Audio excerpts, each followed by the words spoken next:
India हमारे से बहुत बड़ा मुल्क है, उसकी फौज हमसे ताकतवर है, हम भीख मांगते हैं बाहर से, तो हम जंग कैसे लड़ेंगे? फ्यूल हमारे पास होता नहीं है। वकास रियाज साहब, शिकस्त खुर्दगी की एक तारीख है वैसे कश्मीर के इशू के ऊपर, जिस तरह स्टेप बाय स्टेप हम पीछे हटें।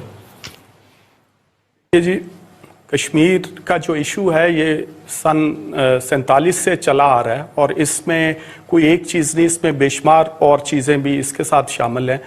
इंडिया हमारे से बहुत बड़ा मुल्क है, उसकी फ़ौज हमसे ताकतवर है, हर चीज़ है, लेकिन हम में जज्बा ईमानी है। तो हमें बुलंदो बाला दावे करने के बजाय हमें अपने आप को देखें, बड़ा आसान है हम फ़ौजें या सिविलियंस को कश्मीर में एंटर कर दे, लेकिन उसके बाद क्या होगा? फुल फ्लेज वॉर होगी, इंटरनेशनल प्रेशर होगा।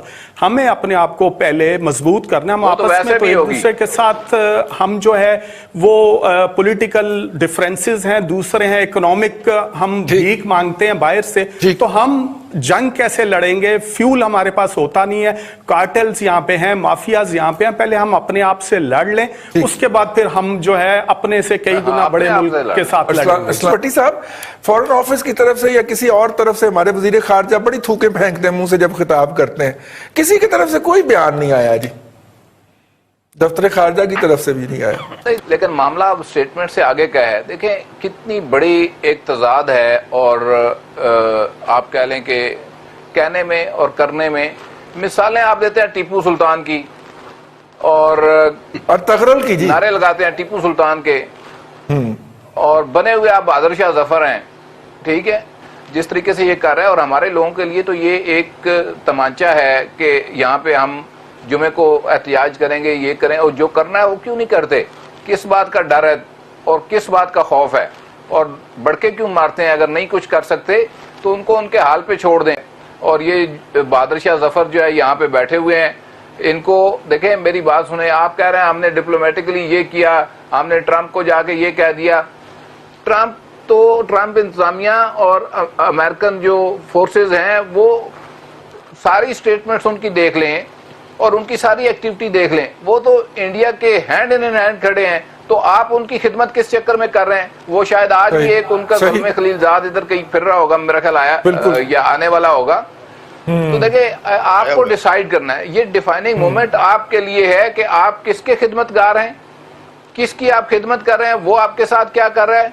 और फिर ये जो देखें, मैं तो आज भी कहता हूं कि इमरान खान आज डिसाइड कर ले जी, ठीक, कि ये जो लोग हमारी तरफ देख रहे हैं, इनकी मदद के लिए इन्होंने तो कश्मीरियों को नहीं जाने दिया, उनको ही जाने देते। 1.5-2 लाख बंदा वहां घुसना चाहता था, जाने देते।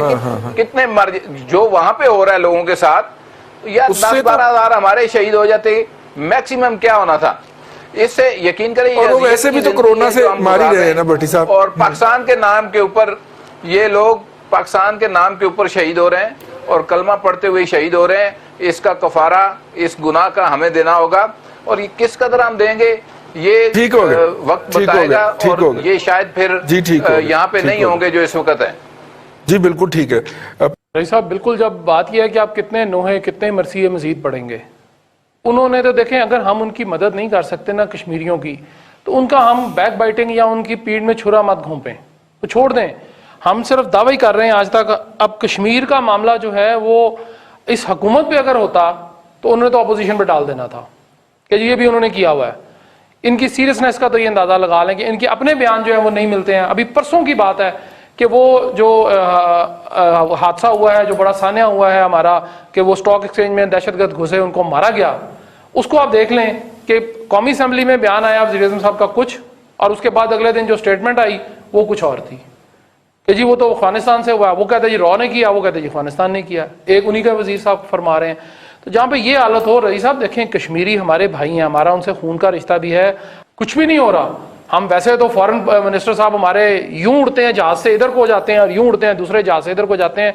उनको पता नहीं क्यों खौफ है इतना कोरोना का। अगर जिसने मरना है रईस साहब, उसने मर जाना है, ठीक, उनको जाना चाहिए। कम से कम कुछ नहीं तो 48 मुल्क हैं हमारे इस्लामी, उनको ही मोबिलाइज कर लें खुदारा, बाकी किसी को ना करें। बाकी तो सारे काफिर लोग हैं। चले मान लिया मैंने कि जी वो खाते हैं, वो गोश्त दूसरा खाते हैं, वो हमारी तरह नहीं है, तो 48 लोगों को तो कर लें, ठीक है। आपके साथ तो कोई मेरे ख्याल 7 ममालिक भी नहीं खड़े होंगे अगर आप ये बात आज कर लें। तो ये मसला ये है रईस साहब के हुकूमत جس طرح ہمارے ملک کے مسائل حل کر رہی ہے نا، اسی طرح انہوں نے کشمیر کا بھی مسئلہ حل کر بالکل دیا۔ ٹھیک ہے۔